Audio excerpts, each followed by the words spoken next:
A few weeks ago, we did an episode on tension cues and specifically looking at how light tension fits within the broader tension spectrum. But we also explored how light tension itself can be broken up into smaller categories that range from tasking to corporate to documentary to dating, relational type cues, crime tension cues, and investigative tension cues. So what I thought we would do on today's episode is unpack investigative tension by showing you a fresh, hot out of the oven investigative tension cue that I'm currently working on for a library. We're going to talk about the harmonic choices, the instrumentation, the form, arrangement, melodic choices, basically going over my process in writing investigative tension cues.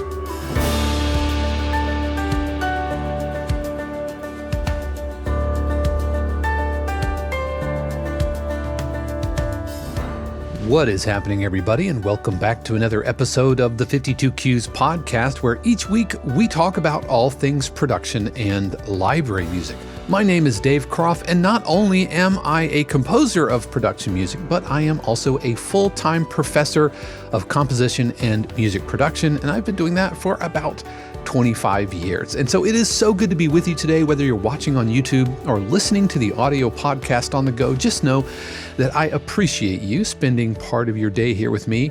And as always, I appreciate our family, friends, and neighbor subscribers of 52 Cues who are composers just like you, looking to write better cues, but also find success in the sync music industry. And 52 Cues is there to help with workshops, Zoom feedback sessions, pitching to real music libraries, weekly live streams, an amazing community, and a ton more. If you want to join us, you can head over to 52cues.com. It is free to join, and subscription tiers start at around $4 a month.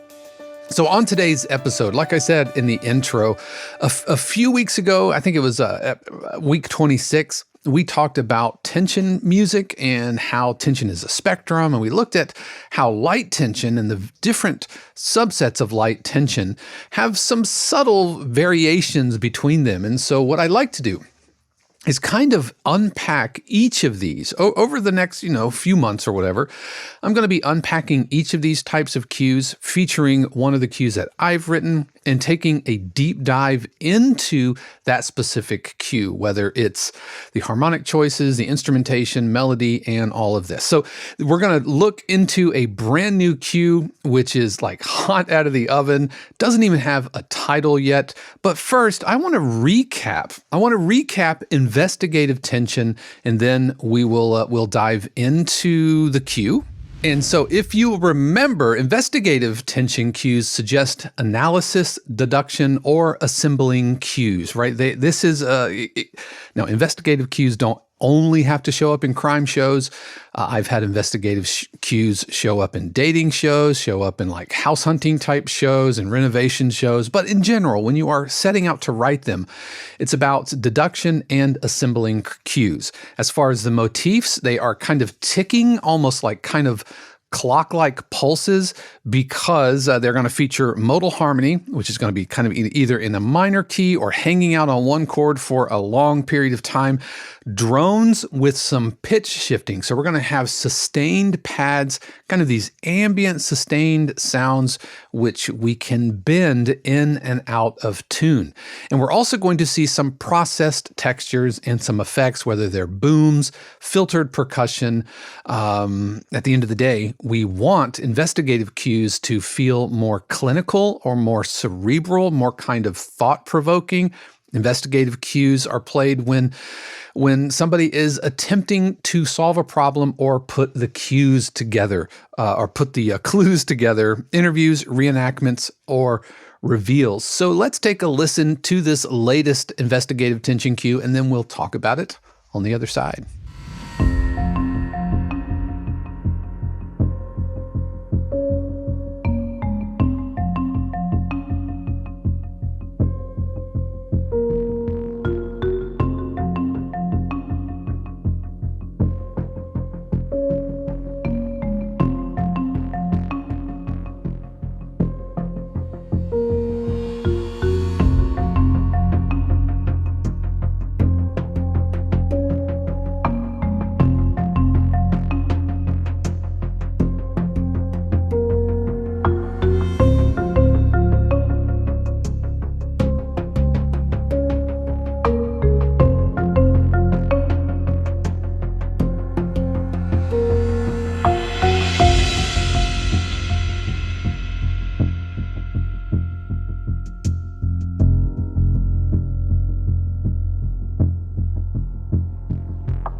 So that was my latest investigative tension cue. I'm working on it. I'm working on an album of these for a library. And so the first thing that I'm thinking about whenever I am writing an investigative tension cue, I mean, there are a couple of different ways to approach it. You can approach it from a harmonic standpoint. You can approach it from a melodic standpoint. You can also approach it from the what sounds we are using. And as far as the sounds, I love using marimbas. I love using mallet instruments. I think piano is fantastic. But because it is a tension cue, specifically a light tension cue, there needs to be some kind of pulse, some kind of synth pulse, especially when you think about the fact that the chord changes are just hanging out on one chord. Right, the harmony is a drone-based harmony. It's going to hold on one chord for several phrases, and you can use the chord change as a point of tension and release. It's another element that you can add to kind of bring a sense of development into the cue. But because there's no harmonic engine, then we have to replace that with something. And so all of the light tension cues that I write have some kind of pulsing instrument. And so I'm coming out of the gate with this bass pulse, which is an omnisphere patch that is taken from the Unfinished. Now, anybody who's been watching my cue breakdowns, if you're a family subscriber or family or friends subscriber, I do cue breakdowns like this every single week. And you will know that I love the Unfinished. The Unfinished is Matt Bowdler. I've had him on the podcast before, and he is a synth programmer, a composer himself, and his stuff is just chef's kiss. It is so good, and I use them all the time. So this is from his latest Colossus 5, and so I have to have, if I'm writing a light tension cue, especially an investigative cue, I need to replace the harmonic engine with a bit of a rhythmic engine, and so I bring pulses to the table. So I know I'm going to be bringing in some pulses, but when I start, I know, or I think about my main melody. And so for this, I'm putting the main melody on a marimba. Marimba works great for these types of cues because there's an element of intrigue to them. It's not overly dark.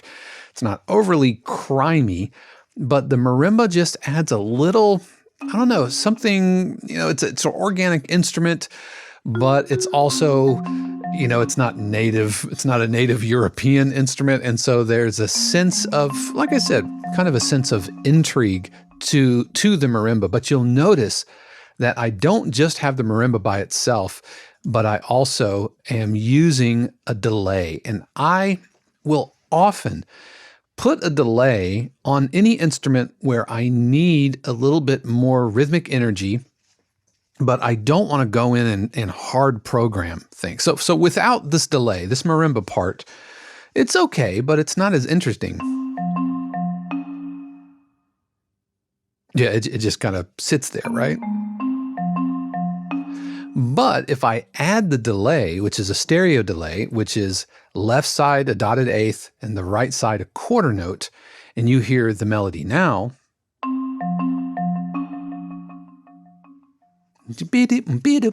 all that 16th note inner rhythmic activity adds a ton of energy for a very low creative cost.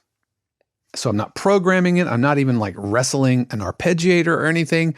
I just let the melody, which is already pretty syncopated, bop, boo, dop, boo, bop. So if we look at the rhythms, bop, boo, dop, boo, bop, you add the delay back into it. And because it's a stereo delay, the left side is different than the right side. It feels like it's kind of bouncing across the stereo field.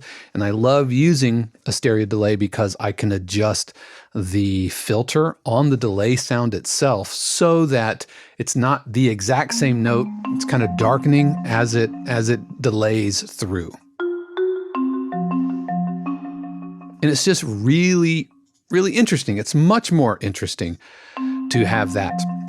Now, when I'm writing these types of melodies, I try to leave a lot of space. Not always, but I try to leave some space. And I can fill that space with a secondary melody in what kind of works as a call and response. So we have our primary melody, and then we have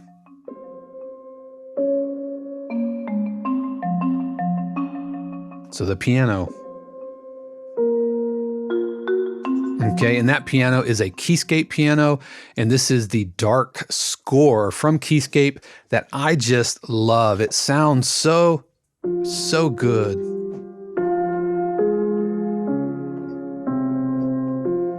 It's just really dark and moody. You do have to be careful because it's got a ton of low end, and which you will hear because I also am doubling up the piano, or I'm not doubling the piano part, but I have a left hand which is playing octaves way down low. But I think with this melody, I have a call and then a response. So if I'm looking at my melody, bum boo bop boo bop, space for the counter melody, some space, then right, just some little chromaticism to add a little bit of interest, and that melody is going to keep carrying forward before finally adding a syncopated response in the form of this metal drum, which is a hand drum or a hung drum or a what is it, like a tank drum? It's kind of that kind of sound. And this is stock Logic. This is stock Logic marimba, stock Logic metal drum. Let me isolate the metal drum by itself. Yeah, I'm sure you've heard that sound. So I'm kind of, in this example, I am implying the counter melody, the response. So we have the call in the marimba and the response in the piano. And then I am fulfilling the final call and response when the metal drum kicks in.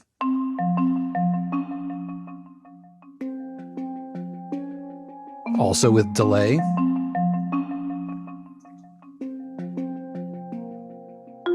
All right, so if we listen to those together with the piano, marimba call, piano, and metal drum answer.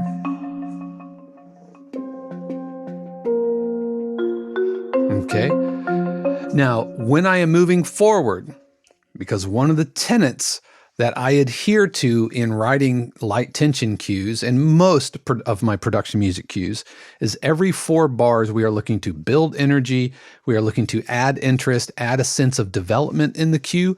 And so I can do that either by adding new sounds, kind of like bringing in the metal drum, or by adding octaves into the sound that already exists. So this marimba is a single octave here. And then when I need another gear of energy and I don't want to just layer on a new sound necessarily, I can add octaves or even harmonies. And so we go from this to this. And it adds extra density relatively inexpensively. So if we put those 3 parts together, that's the call. There's the response. We're going to repeat the motif. Now listen to it get denser.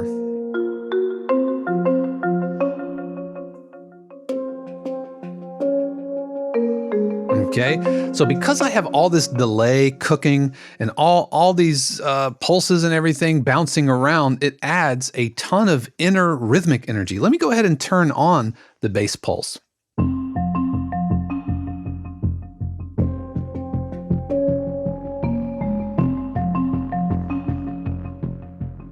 All right, so the bass pulse is going bop bop bop bop bop bop bop bop bop bop bop bop, and we have bop bop bop bop bop ba do bop ba do bop. We have all this interesting syncopated rhythmic energy. Little harmonic shift that I'll talk about in here in just a second. All right, so let's look at some of our other pulsing sounds because we mentioned the bass pulse, and we are going to also introduce some synth pulses. One is a serum patch that I created myself. Very, very, very simple serum patch. And then I have another synth pulse that we added, and this is another one of Matt's patches from the Unfinished, also from the Colossus 5. And for the record, I pay for these sound sets, and I have had Matt on the podcast, but we're not affiliated. He's not just cutting me a deal or anything. I am paying retail just like you guys are. And so bringing these pulses together, that's the pulse 1. Plus these bass pulses.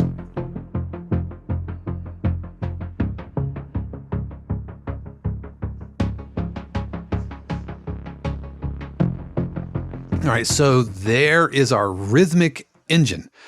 Let's back up. We do have some more rhythmic energy in the form of some percussion ticks, which is another serum patch that I created essentially using the noise and using the LFO. I was inspired by Tenet and Ludwig Göransson's work on Tenet, just these kind of train tracks. Now, what's really interesting, and one of the things that I love to do when I'm layering rhythmic pulses and things on top of each other, is I want to kind of offset them so that they're not all hitting all on the same beat, especially if you're looking at an LFO like this that has a strong downbeat.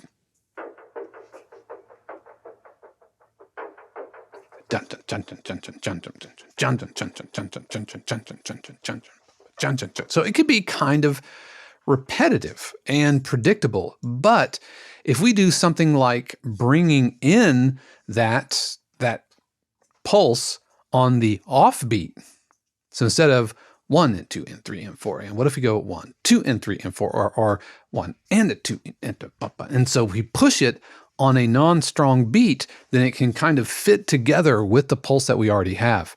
So we've established our bass pulse. It's very downbeat. Now let's add the percussion ticks on the and of beat 1. So we have 1 and 2 and 1, da da da da da da. Check it out.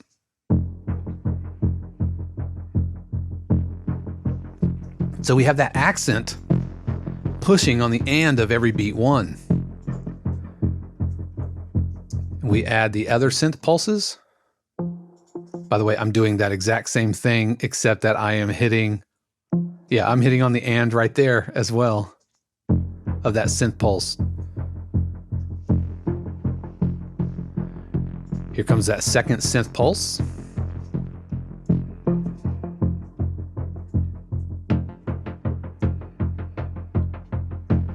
So there's all this internal rhythmic engine energy.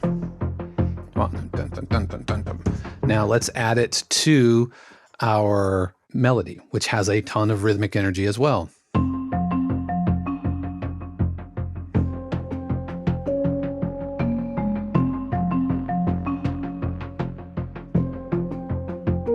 Into the harmonic shift. All right. Now, we want to add a little bit more rhythmic energy, and I think this is just one of the things that I like doing is I love adding little beats, little grooves, and I do it all the time. I used to think that it was just, I don't know, maybe a little hacky or like, does everything need backbeats? No, I guess not, but it's kind of my sound, I guess, if I had to call it anything. It's just something I really enjoy doing. So we've got a drum kit that is made up of sounds that I got from Splice, one-shots, and I mapped them into their own instrument here, their own sample instrument. And I've got 3 kits, essentially.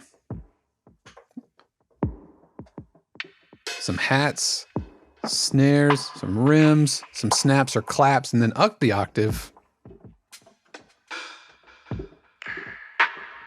And so they're spread out across, I think, 3 octaves. and which used to be the way that so many of Logic's drum kits were. They were just multiple kits spread out across 3 or 4 or 5 octaves.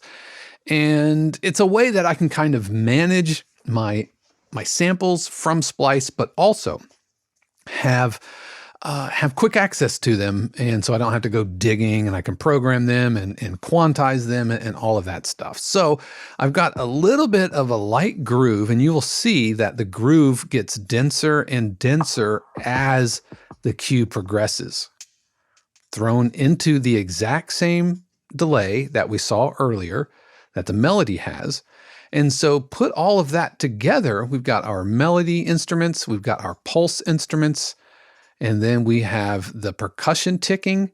Put it all together and you get this.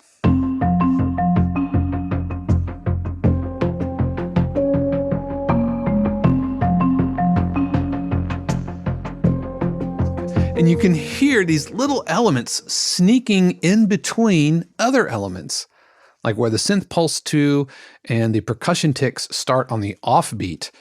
We have 1 and 2, 3, 4. The drums. 1, 2, 3. 1, 2, 3. 2, 3.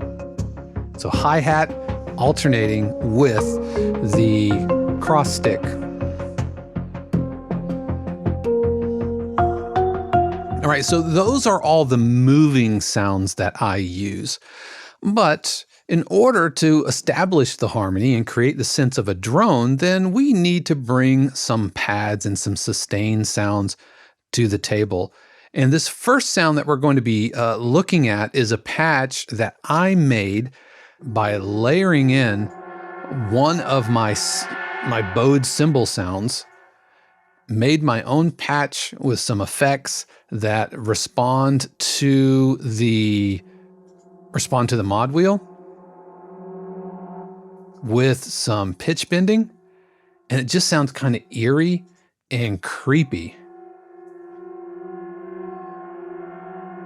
Also threw a tremolo on there so that it's moving across the stereo image. And here comes a pitch bend. Just bend it just a little bit.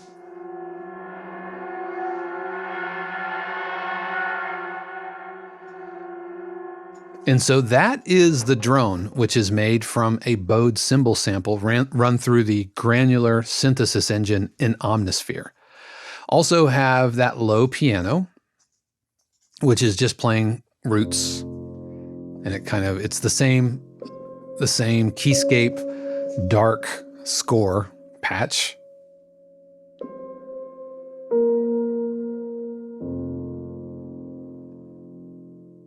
All right, and then we want to support the low end a little bit, so we bring in an electric bass, which is stock Logic electric bass. And so now the bass is just playing bum, bum, which is mirroring this, the bop, bop. It's that same kind of dotted eighth 16th rhythm. Bop, bop. It's all rhythmically connected. So even though there are a ton of rhythms bouncing around here, they all interlock together. At least that's the goal. All right, so a couple of other things that I want to touch on before we talk about form and structure. Some of the other sounds I did a bowed cymbal, which is just the 22-inch Lion China cymbal from Stag, which is made by Wuhan, I think is the cymbal company that makes Stag. And just bowed, just like the cymbal samples that you can buy. That felt like an ad. If you want these kind of cymbal samples, you can head out. You can buy those. But it just adds this kind of otherworldly kind of creepiness to it. And then I have some sonic booms, which are one-shots taken from Splice. Because as I start the cue out of the gate, right, we don't have a really protracted intro. We are immediately into the cue. And then the last texture is a suspended cymbal swell, which is another splice one shot as well. Okay, and I put cymbal swells into the large section breaks. So talking about our form and structure, we have an A section, a B section, and another A section. And when I transition from A to B, I will add a suspended cymbal sample or just any kind of swell, any kind of riser or sweep or something like that. And suspended cymbal is essentially an orchestral sweep, noise sweep.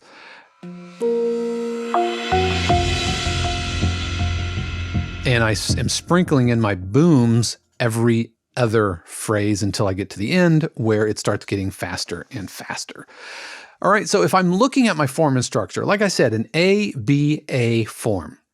The A establishes the rhythmic language, the harmonic language, and the melodic language. And it's coming out of the gate swinging with, we've got our rhythmic pulse, we've got our melody, and we have our harmonic language. It's hanging on one chord, and we're just gonna kind of simmer here for 4 bars and then add other instruments. And so what I'm adding is I'm adding the second pulse, the second phrase, and I'm adding these percussion ticks. All right, we need to add another layer here in the next 4 bars. So we are 8 bars in, we're gonna have a sonic boom, and that's gonna help just kind of say, this is a next double phrase. We're gonna add our second synth pulses, we're gonna add some of our backbeats and our groove, and we're gonna add the bass part.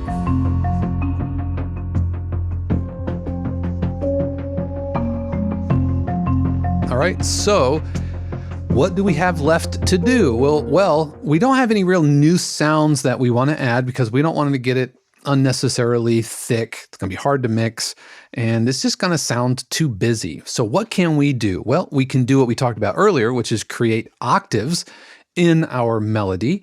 We could, if we wanted to, create some other octaves, but the last lever that we can pull is the first chord change. So we're hanging out on one chord. We're in F minor here, hanging out on the one chord. And then we are going to shift to the 6th chord. Now, why the 6th chord? Well, the 6th chord is what's considered a mediant root movement, which is any root movement by a third is considered a mediant, because if we think of tonic being the 1 being tonic, the 2 being the supertonic, the 3 being mediant, and if we go the opposite way, the 1 is tonic, the 7 is the leading tone, and the 6 is the submediant, meaning it's the mediant below the root. Why does that, all that theory nonsense, why does that matter? Well, it's because of the notes that the chords share, right? So if I am building an F minor chord, right? That is going to be F, A flat, and C. That is the F minor triad. If I go down a third, what I can essentially do is add a third underneath it within the key signature. So now I have D flat, F, and A flat, which is that is the major 6. We have the minor 1, the major 6. We have a lot of common chord tones. Now, interestingly enough, it also works in the opposite direction. If I were to go to the 3 chord, which would be a major 3 chord, then I would have A flat, C, and E flat. It's a mediant root movement, and it also works. But I can also go from the 6th chord, go a mediant below 6, which would give me B flat, D flat, and F. And you can see we still have a common chord from the 1 chord and the 4 chord, and we have 2 common chord tones, the F and the D flat between F minor and B flat major, which would be a minor 4 chord. So that means that our melody, which we have used over a drone, will work underneath the 6th chord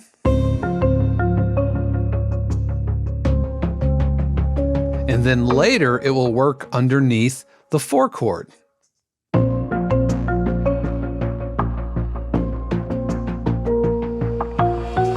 And so you don't have to do a ton of melodic shifting to get that melody to work underneath the different chord qualities. It's almost like a magic trick. And what's really interesting, and I think what's the real kind of magic trick, is how the melody sounds different underneath a different chord. And if we go to here,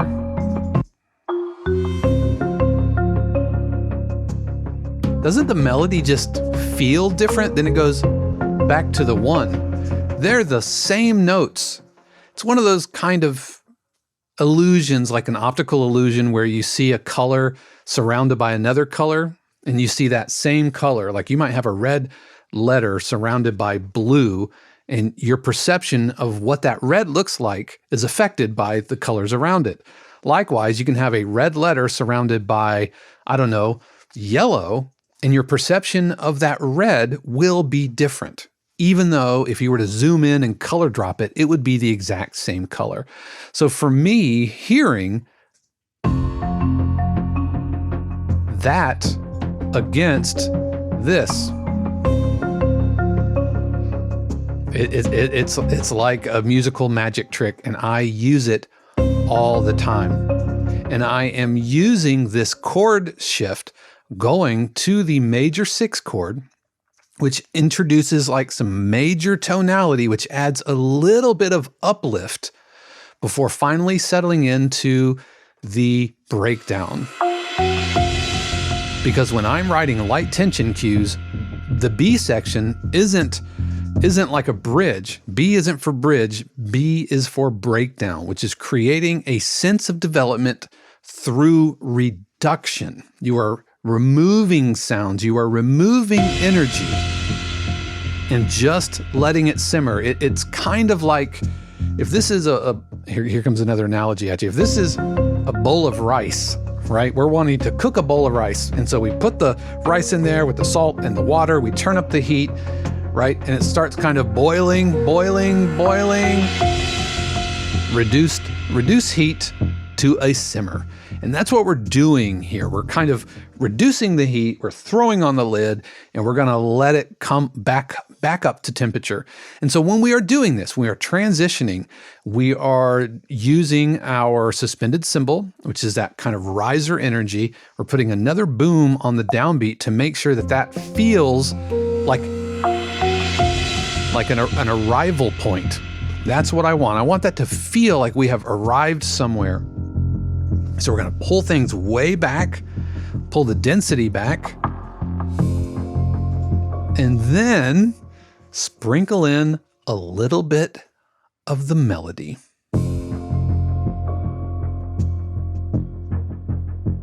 Which is the main melody on the piano, who up till now has only played sustained counter melodies. Now, spoiler, if you look ahead, we're gonna bring these together. All right, so throw the lid on, reduce the heat on your pot of rice, and we're just gonna let it sit there. Your patience will be rewarded here. Sprinkle in a little dash of the melody, add an octave into the cymbal pad. All right, it's coming up to a boil. We're bringing it back up to temperature. Sprinkle in the pulse. Build it. And we're coming into an edit point. All right, and this is a cliffhanger type of an edit point, meaning that it's not resolving back to the 1. Well, I mean, this is all kind of the 1 chord, but it feels that last note, which is a flat 2. It wants to resolve up, kind of borrowing from the Phrygian mode.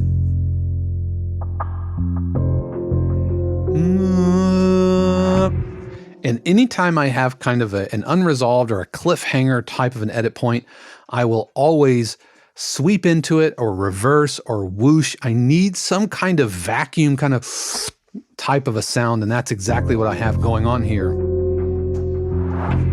2, 3. There's the edit point. If you're working on your edit point, friends, please go in and update your delays so that you don't have any delays, or automate your delays so you don't have any rhythms carrying into the edit point. 2, 3, 4. All right, so we are about to return to our A section. So we're going to reintroduce the primary melody, and we need to swoosh into that with the cymbal swell. We've got our bowed cymbal effects and a boom, and we are starting not all the way back to intro type energy, but we're kind of leaving or starting where we left off, which was going to the 6th chord. We've got octaves in the cymbal pad. We can see our pulses getting busier, getting denser. So we go to the 6th chord to the 1 chord, 6th chord, and now instead of the 1 chord, I want to add a little extra knife twist of energy. So instead of resolving to the 1, which would be expected, I'm going to resolve to the minor 4, creating a minor plagal cadence if you want to go there music theory wise. Got octaves leading up here. There's and that 4 chord wants to resolve. And this is my final phrase. This is everything. And I am not only sprinkling in octaves here in this piano counter melody, but you remember where I kind of sprinkled in some of the melody in this instrument? Now I'm going to bring it together. And this is something I do all the time. I have an A section, a B section, which is, short for breakdown. And then my return to A is really an A plus B. So anything I kind of introduced in this B section is fair game to introduce in my final A. And not only does it blend well, but it adds an extra gear of energy without having to add another sound, because by this point, I should not be bringing any new sounds to the table. This is like introducing a main character in the 3rd act of your story. By this point, by Act 3, I want to see how my characters deal with whatever situation that I have put them in.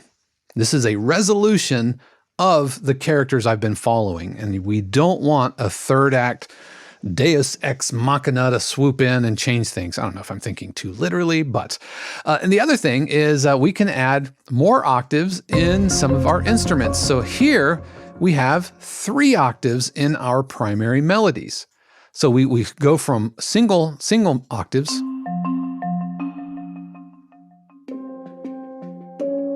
to double octaves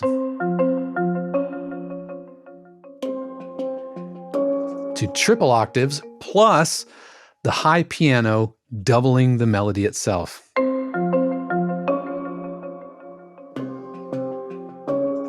And in this case, I did an octave below on the metal drum. I did an octave higher on the marimba. And a quick just suggestion for you, if you are stacking above, lower the velocities. Higher notes, higher pitched sounds tend to cut through, and the same velocity that works around C3 or C4 might be too spiky way up high. So we can see also the density in my drum pattern gets more rhythmically interesting. 1, 2, 3, 4. 1, 2, 3, 4. So by the end,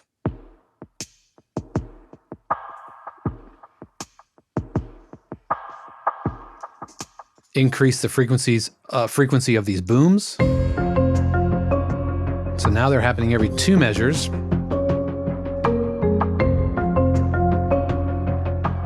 One, 2, into the final button. Also, please make sure you automate your delays so that you don't have delays carrying into the button. Dun dun dun dun dun dun. You don't want any of that. So onto that final boom and automate your delay there. So that is how I put together investigative tension cues. I start with a slow-moving harmony.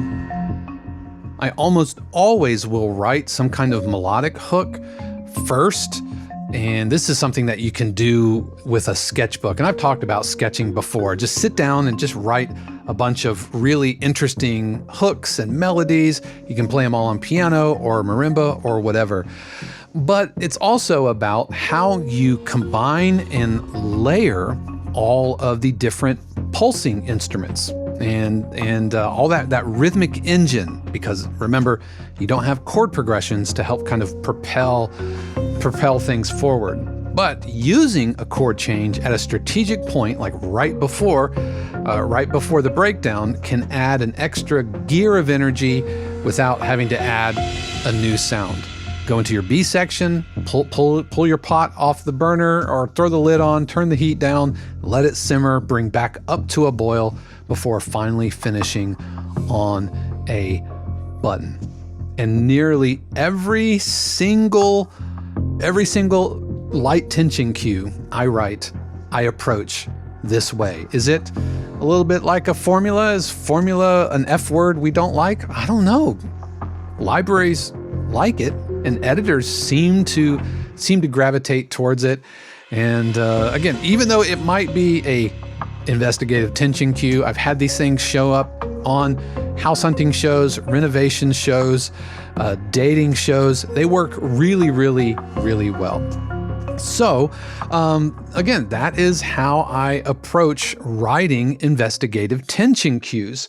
What about you? How do you approach writing investigative tension cues? Do you start with the melody? Do you start with the sound choices? Do you start with your harmonic language? I would love to hear from you. Please let me know in the comments below. I do read all of those and would genuinely and earnestly appreciate hearing from you. But that's going to do it for us this week. I hope that was helpful. Like I said at the beginning, this is something I want to keep doing here. I want to keep showing you kind of behind the curtain of how I approach writing these.